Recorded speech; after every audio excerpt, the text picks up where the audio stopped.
Saudara, gelombang PHK tengah terjadi di tanah air. Ribuan pekerja harus kehilangan mata pencaharian. Di tengah kondisi tersebut, ada hal yang harus dipastikan, yakni pesangon dan pencairan BPJS Ketenagakerjaan dan juga kesempatan mendapatkan pekerjaan baru. Bagaimana mengawal hal ini, kita bahas bersama sejumlah narasumber. Ada Wakil Menteri Ketenagakerjaan Immanuel Ebenezer. Selamat pagi, Pak Wamen. Mas Mariole. Terima kasih, Pak Wamen sudah bergabung di studio pada pagi hari ini.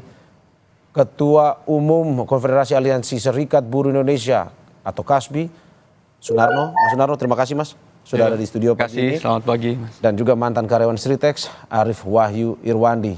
Mas Arief, terima kasih sudah bergabung di Dialog Sapa Indonesia pagi hari ini. Sebelum saya bertanya ke Mas Arief, kami dari Kompas TV, pertama-tama izinkan kami untuk turut prihatin dengan kondisi yang menimpa Mas Arief dan juga teman-teman di PT Sritex atas apa yang terjadi, dan kita harapkan apa yang dilakukan saat ini dipenuhi hak-haknya dan juga yang terbaik buat Mas Arief dan juga teman-teman di karyawan PT Sritex tersebut. Sama-sama Mas. Mas Arief, hingga saat ini bagaimana kelanjutannya terkait dengan pemenuhan hak-hak tersebut, termasuk dengan pencairan BPJS Ketenagakerjaan? Sudah ada tindak lanjutkah atau bagaimana? Iya, kalau kami dari karyawan Sritex, yang pertama adalah gaji terakhir. Gaji terakhir itu sudah diberikan, walaupun belum semuanya ya. Maksudnya ada ya gantungan atau ganti cuti itu belum semuanya dikasih, hanya sebagian sudah dikasih. Untuk pencairan BPJS Ketenagakerjaan, JKP dan lain sebagainya masih kita urus dari tanggal 1 kemarin sampai tanggal 10. Dan mungkin hari ini nanti saya jatah untuk mengurus itu, pemberkasan. Oke, kalau sesuai dengan Undang-Undang Cipta Kerja kan ada 3 tuh Mas. Ada uang pesangon, uang penghargaan masa kerja, dan juga uang penggantian hak kerja. Apakah memang itu pada saat Anda mengurus juga disebutkan pada akhirnya nanti diberikan kepada Anda? Ya, itu kemarin dari pemerintah, dari Departemen Tenaga Kerja menjamin pada kita, buruh Sritex, itu dari 3 itu akan diperjuangkan, dan sudah pasti di ACC sama tim kurator. Saya dengar seperti itu. Oke, kalau dari BPJS Ketenagakerjaan sendiri, apakah memang ada rentang waktu berapa lama, dalam arti bahwa pencariannya apakah memang dalam waktu dekat mungkin sebulan atau bisa lebih? Kalau janji dari pihak yang berwenang kemarin, BPJS Ketenagakerjaan kayaknya tidak sampai 1 bulan mungkin bisa dicairkan. Kemungkinan pertengahan Maret kita bisa mendapatkan hak kita untuk BPJS Ketenagakerjaan. Oke, berarti sebelum 1 bulan ini, di pertengahan Maret sudah akan langsung dicairkan ya Mas ya? Ya. Oke. Janji pemerintah itu. Oke, dalam waktu hingga dari saat ini hingga nanti masa pencairan, bagaimana Anda dan juga mungkin cerita teman-teman di karyawan Sritex sendiri mencoba menghidupi sehari-hari ini sambil menunggu pencairan dari BPJS Ketenagakerjaan? Ya, banyak dari kami yang sementara ini istilahnya ikut bekerja lepas lah, sebagai buruh proyek, sebagai pekerja di pasar, banyak lah. Sebenarnya istilahnya banyak dari kita yang punya inisiatif ke arah situ, tapi juga banyak juga dari teman-teman kita yang mohon maaf sudah umurnya di atas rata-rata, ya tinggal menunggu saja. Atau kita masih berharap, kita masih yakin bahwa nantinya Sritex itu bisa bangkit gitu loh, bisa buka lagi. Sebenarnya terbesit dalam hati kita itu Sritex itu bisa, Sritex itu mampu seperti itu. Cuma kita masih menunggu, kebanyakan dari teman-teman seperti itu. Masih tersimpan harapan dalam hati Anda bahwa suatu saat Anda akan kembali menginjakkan kaki di Sritex lagi? Saya yakin mampu untuk bangkit. Apa yang membuat Anda dan mungkin teman-teman karyawan mantan PT Sritex yang akhirnya membuat yakin? Ya, kita kan setiap hari bertemu, melihat bagaimana sumber daya yang ada di Sritex itu, mulai dari mesin, mulai dari sumber tenaga kerjanya, itu bahan bakunya sebenarnya semuanya tersedia. Saya yakin Bapak Immanuel Ebenezer juga tahu itu, kondisi itu sebenarnya. Jadi saya yakin sekali nanti suatu saat dengan pemilik yang baru atau yang gimana atau dengan investor asing yang lain, saya yakin mampu bangkit Sritek. Itu Mas. Rindu dengan kondisi ataupun keadaan kerja di Sritex, Mas? Pasti, pasti. Semua sudah seperti keluarga, Pak. Masih saling berkomunikasi sampai saat ini menanyakan kabar ataupun kondisi? Masih, memang sampai saat ini kami selalu berhubungan dalam satu grup ya. Ya. Jadi dari banyak grup mengkomunikasikan tentang lowongan pekerjaan, kegiatan sehari-hari, kemudian informasi dari perusahaan tentang jadwal pengurusan, berkas-berkas seperti itu masih komunikasi masih tetap berjalan. Ada cerita miris apa mungkin yang bisa Anda bagikan kepada kita dalam arti bahwa seperti tadi Anda bilang ada yang umurnya sudah atas Anda. Ya. Kita sedih ya, kita di PHK ketika menjelang bulan Ramadan. Otomatis kita mempersiapkan untuk persiapan Lebaran. Itu banyak sekali dari rekan-rekan kita yang mau menikah nantinya di setelah Lebaran. Ada teman-teman yang anaknya masih kecil-kecil, butuh biaya sekolah, butuh semuanya lah. Sedangkan di bulan ini dipastikan kebutuhan pokok itu pasti ada kenaikan. Kebutuhan misalnya apa untuk sandang itu pasti ada kenaikan. Dan itu dibutuhkan untuk Lebaran nanti, hari raya nanti gitu. Jadi nggak cuma saya, semuanya pasti mengalami itu, sedih itu. Seberapa terdampak di keluarga Anda dalam arti bahwa ini ada PHK terjadi walaupun memang pada pertengahan bulan nanti akan ada BPJS Ketenagakerjaan akan mencairkan itu, tapi seberapa terdampak di keluarga Anda selama sisa-sisa hari ini menunggu pencairan? Ya, kalau di keluarga kami sudah dari 4 bulan yang lalu kita sudah mempersiapkan diri untuk hal yang terburuk. Jadi kemungkinan nggak terlalu terdampak. Ya. Kita sudah mempersiapkan semuanya. Jadi sudah. Tapi banyak dari teman-teman kan yang belum siap dengan ini. Gitu. Oke, saya ke Pak Wamen. Pak Wamen, bagaimana melihat bahwa ini tindak lanjutan? Tadi Mas Arief sendiri sudah mengatakan bahwa para pekerja menunggu hingga pertengahan bulan Maret, bahwa sudah ada janji dari BPJS Ketenagakerjaan untuk mencairkan apapun yang menjadi hak dari para pekerja atau mantan pekerja di Sritex tersebut. Bagaimana pemerintah mengawal ini agar betul harapan di tengah bulan ini mereka bisa akhirnya mendapatkan apa yang menjadi hak mereka, Pak Wamen? Ya, pertama-tama ya kita turut prihatin dulu ya dengan kejadian yang menimpa kawan-kawan pekerja atau buruh Sritex. Yang pasti pemerintah kan tidak tinggal diam. Itu kedua, ketiga, soal menjamin hak-hak kawan-kawan buruh dan pekerja Sritex itu sudah menjadi prioritas kita dan itu sudah di atas meja kita. Dan itu kita lakukan tidak dengan diam dan apa. Banyak sekali tindakan-tindakan sudah kita lakukan dan Mas Arief ini ngerti sekali lah bagaimana apa yang sudah kita lakukan ke Sritex. Sebelum kawan-kawan Sritex ini kan berapa bulan yang lalu di PHK, tapi saya hadir di sana untuk menghold supaya tidak terjadinya PHK. Dan itu terjadi. Nah kemudian dari PHK yang dilakukan kurator itu bukan domain saya lagi, karena itu domain hukum, menjadi keputusan hukum. Nah semoga aja hari ini atau 2 hari ke depan ada kabar baik buat kawan-kawan pekerja Sritex ya. Kita nggak mau duka ini tetap terselimuti oleh kawan-kawan Sritex dan kita punya optimisme lah karena gini beda nih Kak, ini buruh Sritex dengan buruh-buruh yang lain ya.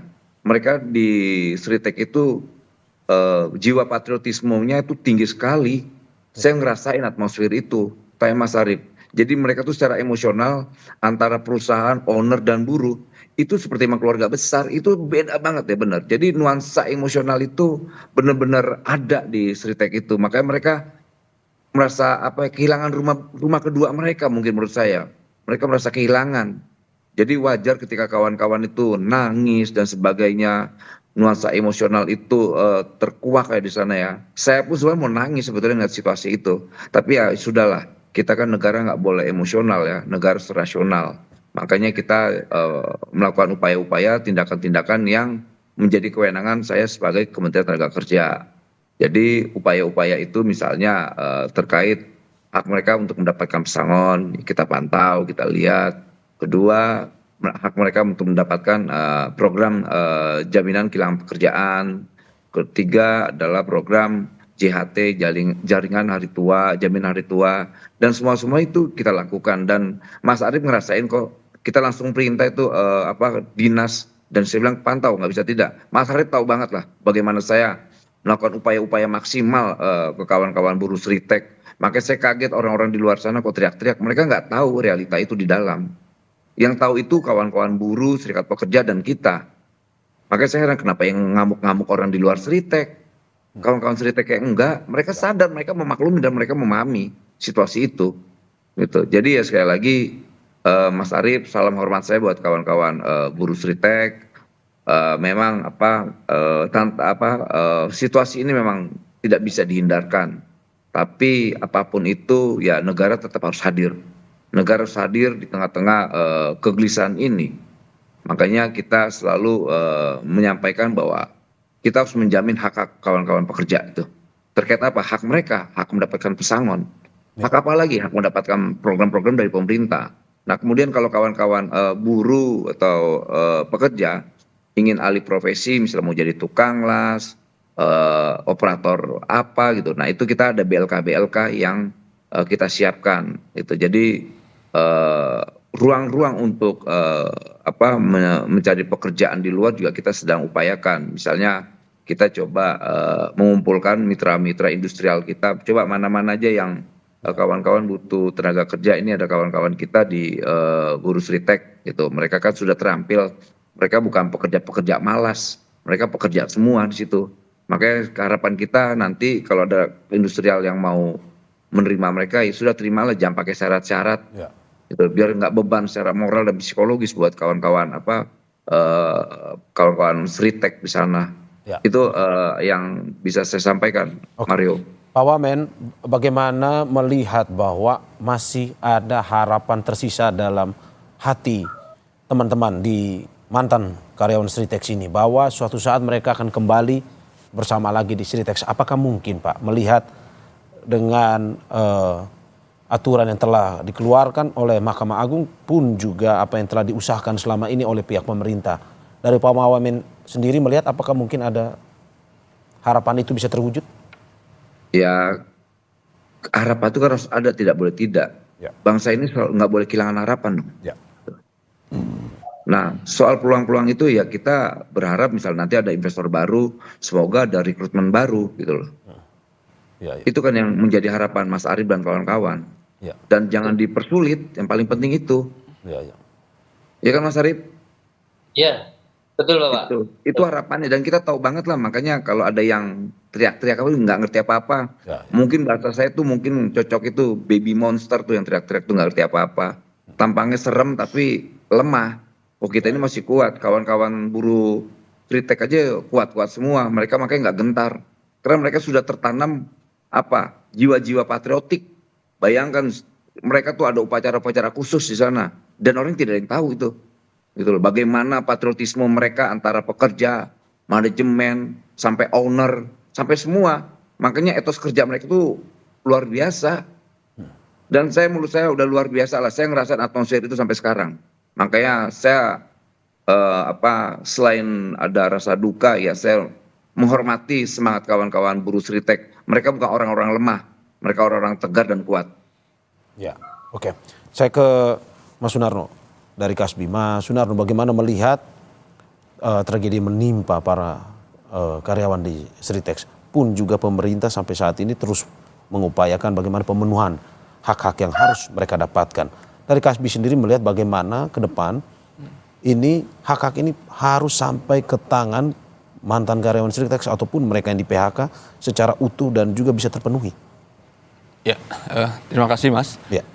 Ya, terkait dengan kasus PHK yang dilakukan oleh PT Sritek terhadap para pekerja atau para buruh, ya tentunya kami dari pengurus pusat Konfederasi Kasbi menyampaikan keprihatinan mendalam atas kasus PHK tersebut. Dan saya pikir kawan-kawan pekerja, kawan-kawan buruh di PT Sritek tetap harus memperjuangkan hak-haknya. Tadi saya juga mendengarkan langsung dari Pak Arif Wamen dan juga Mas Arif ya terkait dengan situasi atau kondisi yang terkini gitu ya, terkait dengan PHK yang terjadi. Sebelum masuk ke soal hak-hak atau PHK yang ada di kawan-kawan PT Sritek atau mungkin di kawan-kawan yang lain juga ya. Tadi disebut juga ada PT Danbi Internasional di Garut juga. Terkait dengan kepailitan ini memang harus kita perhatikan gitu. Karena kan kalau kita bicara aturan undang-undang misalnya pasca putusan MK 68 ya, Undang-Undang Cipta Kerja yang kemarin seharusnya memang terkait dengan PHK ini harus ada upaya pencegahan ya dari pihak serikat pekerja, dari pihak pengusaha dan juga dari pihak pemerintah sendiri gitu. Lalu juga yang perlu dipahami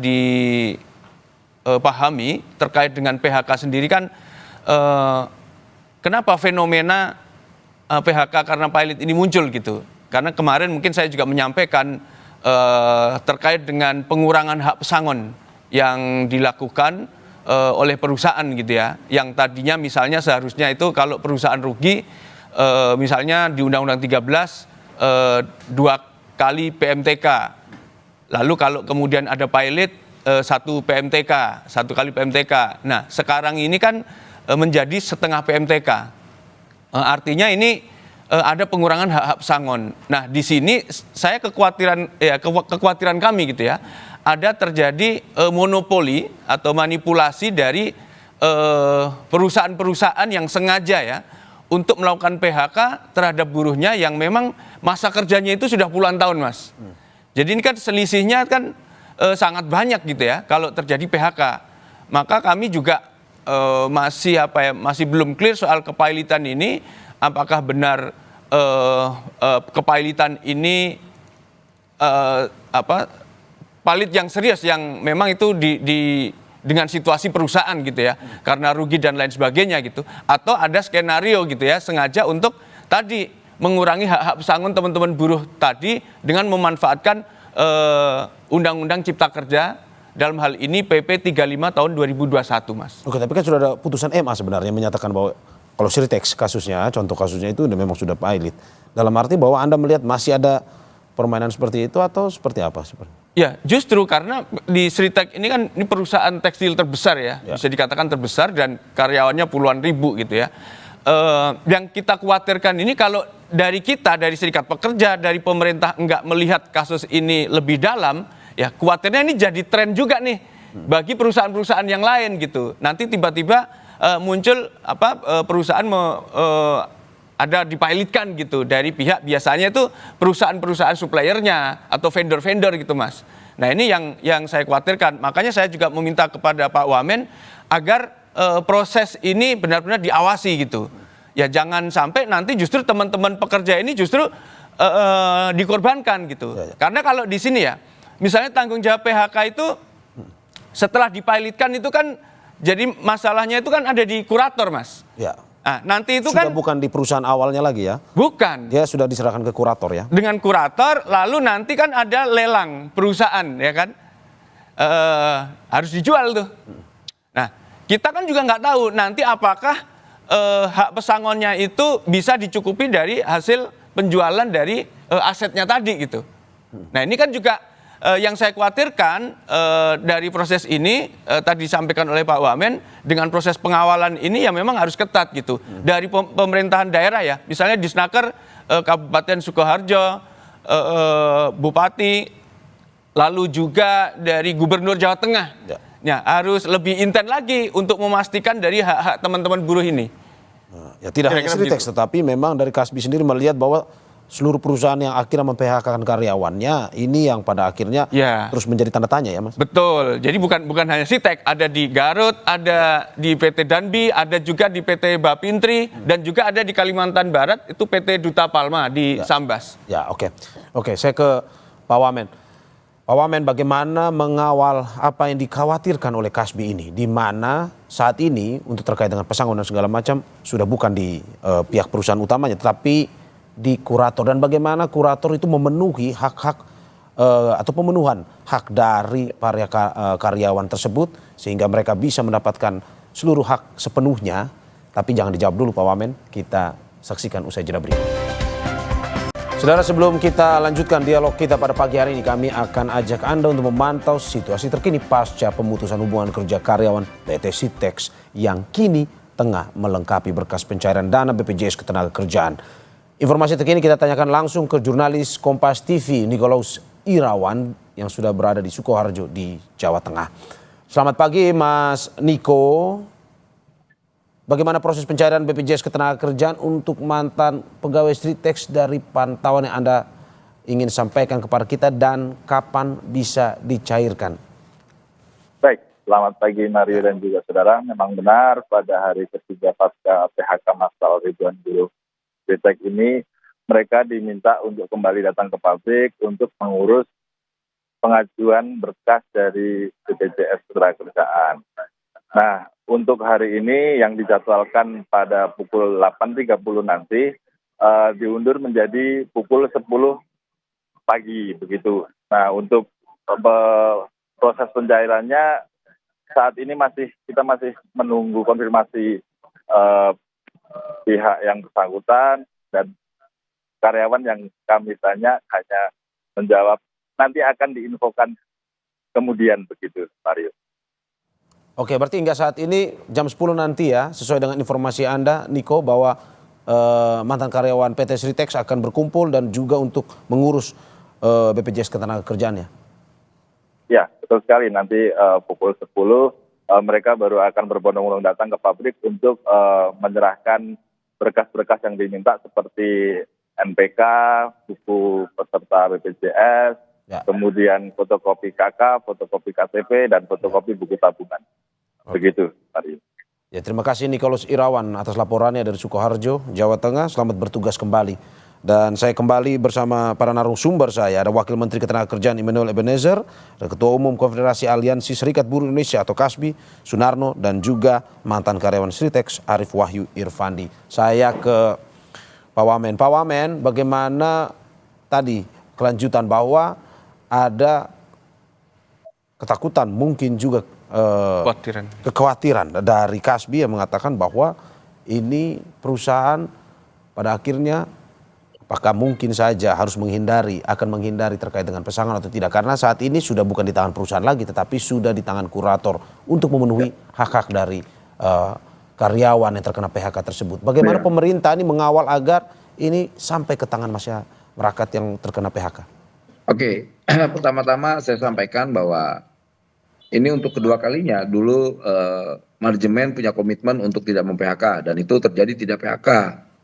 Kemudian kemarin Pak Wawar atau Pak Iwan itu punya komitmen tetap memberikan pesangon. Itu komitmen perusahaan ya, manajemen. Mas Arief tahu ya Mas ya. Artinya komitmen-komitmen itu tetap dijalankan. Kemudian ada persoalan-persoalan yang lain, ya kan itu bukan domain kami lagi. Yang jelas kita akan tetap menjaga hak-hak buruh dan itu harus menjadi prioritas kita. Gitu, jangan sampai kekhawatiran yang disampaikan Mas Nono itu terjadi. Karena gini, perusahaan itu ada dua. Ini sebenarnya kan Sritex ini kan tidak mau dipilotkan, dia tidak mau. Maunya going concern tetap berjalan, tapi kan dipilotkan. Beda dengan modus-modus di industri yang lain. Memang sengaja untuk meminta dipilotkan untuk apa? Menghindar dari kewajiban-kewajiban perusahaan untuk membayar kawan-kawan buruhnya, pekerjanya. Nah kalau Sritex ini beda Pak. Sritex ini tidak mau dipilotkan. Bahkan kita kemarin sepakat yuk bikin going concern aja. Agar apa? Ini tetap berjalan, tidak terjadi PHK. Tapi kan ada keputusan hukum yang lain. Yang nggak mungkin saya mampu masuk ke wilayah yang bukan domain saya. Kita ini eksekutif masuk ke yudikatif kan tidak mungkin Pak. Jadi sekali lagi kekhawatiran Mas Nono itu benar adanya. Tapi semoga itu tidak terjadi di Sritex. Kenapa? Semangat kawan-kawan Sritex, kita ini siapa sih mau PHK? Manajemennya itu punya komitmen untuk tidak PHK. Negara juga. kawan-kawan buruh apalagi tidak mau, mereka tidak mau. Karena menurut saya PHK itu kayak sosok monster di telinga mereka. Itu, dan kita kemarin tuh meyakinkan untuk tidak ada terjadi itu. Tapi Oke. gimana? Kita sudah maksimal loh, kita sangat maksimal. Kawan-kawan Tritek tahu sekali. Nah, sekarang ya tugas kita sebagai pemerintah coba mengawal hak-hak kawan-kawan buruh agar kekhawatiran yang disampaikan Mas Rono itu tidak terjadi. Oke, Pak Karena memang Wamen. pada umumnya itu yang terjadi. Contoh di Garut. Ya. Di Garut memang sengaja dipilotkan karena memang itu keinginan mungkin ya, mungkin keinginan pengusahanya untuk apa? Menghindari kewajibannya untuk apa? Terkait upah, terkait pesangon, terkait dan sebagainya. Maka ini beda kasusnya, Seritek ini paling beda di antara semua. Berarti Anda mau bilang bahwa walaupun ini ketakutan ini tidak terjadi di Sritex, tapi memungkinkan terjadi di perusahaan-perusahaan lain seperti yang Pak Wamen bilang tadi ya? Sudah terjadi, Ya. banyak. Tanya Mas Nono tahu tuh data-datanya. Banyak di Tangerang, di mana Sukabumi, Bandung, di Jawa Tengah, Ya. itu terjadi. Itu terjadi, menghindari untuk kewajiban-kewajiban perusahaan terhadap kawan-kawan buruh banyak. Nah, ini di Sritek beda. Oke, dan bagaimana pengawasan pemerintah, Pak Wamen? Dalam arti bahwa ini yang mungkin perusahaan-perusahaan yang memungkinkan terjadi untuk, dalam tanda kutip, mencoba untuk mempilotkan, untuk menghindar hak karyawannya. Nah, kita ini kan Menteri Tenaga Kerja, Kementerian Tenaga Kerja. Kami hanya domain kami terkait bagaimana membangun harmonisasi, kemudian menjaga kewajiban-kewajiban buruh, kemudian supaya tidak ada PHK. Nah, di luar itu ya itu kan penegak hukum yang bisa melakukannya. Kami tidak bisa menjangkau itu. Oke, tapi data dan segala macam dari pihak kementerian pun juga sudah bekerja dengan aparat penegak hukum ya, Pak? Ya, semoga kita akan melakukan kolaborasi agar ke depan ini hal-hal yang seperti ini bisa kita meminimalisir lah. Karena kan nggak boleh juga di pemerintah aja. Nanti kita kan akan menggandeng kawan-kawan serikat pekerja atau serikat buruh. Kemudian apalagi hari ini kemarin ada beberapa bulan yang lalu institusi kepolisian kita buat namanya Desk Ketenagakerjaan. Jadi komitmen-komitmen antar lembaga ini sudah mulai membaik lah ya. Apalagi nanti ini kan saya ke Garut nih, ke PT Ultimate Nobel Indonesia. Di situ ada penerimaan sekitar 10.000 tenaga kerja. Ya. Dan saya semoga juga saya hadir di tempat-tempat kawan-kawan yang di PHK itu, alis-alis itu apa tuh? Di tempatnya Mas Nono, basisnya Mas Nono ini. PT Danbi. Jadi, apa Mas Nono? PT Danbi Internasional, Pak. Ya, semoga saya bisa hadir di sana juga nemuin kawan-kawan pekerja. Itu. Saya ini selalu keliling ke kawan-kawan, belum Turun langsung di ya, mana Pak itu Wamen? di Pekalongan. Ya. Itu perusahaan dipilotkan dengan kuratornya, kabur orangnya. Kasihan lihat kawan-kawan buruh yang nangis-nangis, gitu. Jadi banyak banget persoalan buruh ini, tapi kan kita tidak tinggal diam.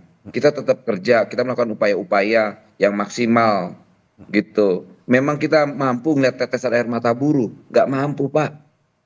Karena itu saudara saya semua. Ya. Itu saudara saya semua. Gimana saya ngeliat saudara-saudara saya nangis? Ya. Sakit hati saya sebetulnya. Ya. Ini saya tegar-tegarin aja nih, saya bergaya aja nih tegar nih. Padahal hati saya tuh runtuh sebetulnya ngeliat kawan-kawan buruh nangis. Saya ngebayangin anaknya sekolah, anaknya makan, bayar kontrakan, belum lain-lain.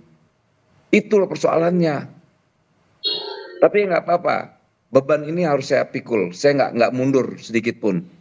Sekali lagi saya bukan tipikal orang yang cengeng. Saya hadapin persoalan itu, beban itu saya hadapi. Saya yakin doa-doa buruh menyertai hidup saya.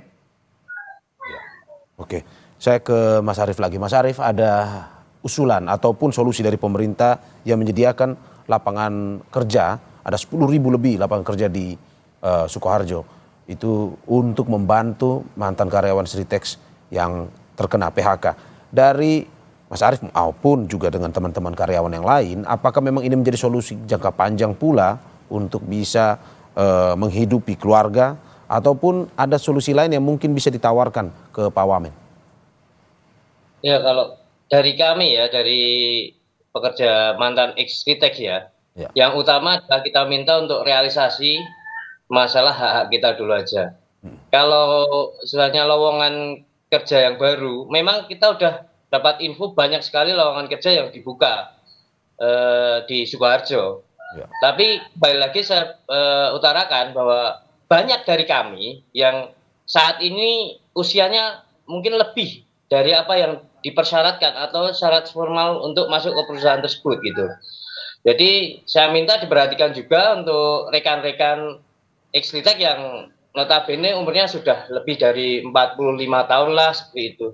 Karena kebanyakan syarat masuk perusahaan biasanya 18 sampai ke 30 35. Di atas itu mungkin pengalaman ya, mungkin pengalaman, tapi yang utama kan yang sepuh-sepuh biasanya akan kesulitan, yang sudah berumur pasti kesulitan untuk ke arah situ, untuk masuk ke lowongan tersebut. Nah, saya minta untuk pemerintah juga yang berwenang lah untuk memperhatikan ke arah situ. Itu sangat sensitif sekali karena Sitek banyak sekali karyawan yang di PHK itu banyak sekali gitu loh. Dan kebanyakan umurnya memang sudah mohon maaf sudah sepuh gitu. Ya. Ya. Pak Wamen mungkin langsung bisa menjawab bahwa oke, salah satu sisi bagus untuk mereka yang masih bisa bekerja, tapi ada juga yang usianya sudah memang pada akhirnya membatasi mereka untuk bisa dalam jangka waktu yang panjang. Ya, di situ yang menjadi concern kita ya, makanya nanti semoga dengan adanya investor baru ini tidak menghalangi dengan syarat-syarat yang berat itu. Ya. Karena kita tidak mau dibatasi soal umur. Pokoknya prinsipnya syaratnya harus dibuka seringan-ringannya. Misalnya mereka masih punya energi untuk bekerja. Ya. Gitu. Itu syaratnya. Jangan sampai umur 18 sampai 30. Kacau dong, kasihan dong yang umur 45 nggak bisa kerja. Ya. Umur 40 nggak bisa kerja, itu saya nggak mau. Gitu ya, nggak mungkin lah buka syarat umurnya 60 sampai 70. Ya, tapi yang pasti yang masih produktif bekerja ya diterima. Ya saya coba untuk mengawal itu ya. Semoga ini bisa terlaksana lah. Karena gimana, kasihan masa umur 45 nggak diterima padahal mereka masih punya kemampuan energi bekerja. Ini menurut saya nih membuat sesuatu yang secara sistematik membuat rakyat makin miskin, bukan makin sejahtera. Dan ini sistem yang menurut saya sistem yang jahat untuk rakyat lah. Jadi semoga Mas Arief, harapan-harapan kita berjuang lagi, jangan kita putus harapan. Harapan itu masih ada. Semoga dengan hadirnya saya sebelum saya dicopot atau saya dipecat, keberpihakan ini tetap saya dedikasikan untuk kawan-kawan buruh lah. Pak Wamen, Anda saya nggak akan mundur sedikit pun dari perjuangan saya. Pak Wamen, Anda lebih emosional pada pagi hari ini menceritakan terkait dengan karyawan Sitek dibandingkan wawancara-wawancara sebelumnya. Apa yang Anda ingin sampaikan, bahwa mungkin Anda ingin melihat ya harus dibantu teman-teman di karyawan PT Sitek ini, tapi atau bagaimana? Ya gimana, sedih sekali Pak. Karena situasinya beda. Itu kan persoalan emosional yang mereka merasakan, itu rumah mereka. Mereka bisa tertawa di situ, nangis di situ, makan di situ. Saya ngerasain atmosfer itu. Lantas tiba-tiba mereka di PHK, gimana rasanya? Yang nangis itu semua nangis Pak. Sedih saya juga. Malu saya lebih malu.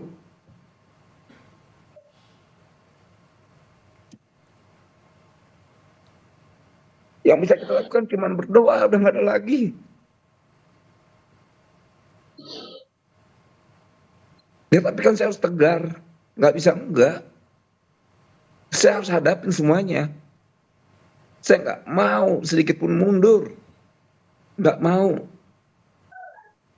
Nggak ada, saya nggak mau mundur. Biarinlah orang menghina saya, nggak apa-apa. Tapi biar rakyat yang mencatat itu semua, biar Tuhan yang mencatat, saya nggak mau. Semua saya sedikit pun saya nggak mundur, karena saya yakin presiden saya melakukan hal yang terbaik buat bangsa ini. Dan saya melakukan apa yang menjadi perintah beliau. Jadi saya nggak akan mundur sedikit pun.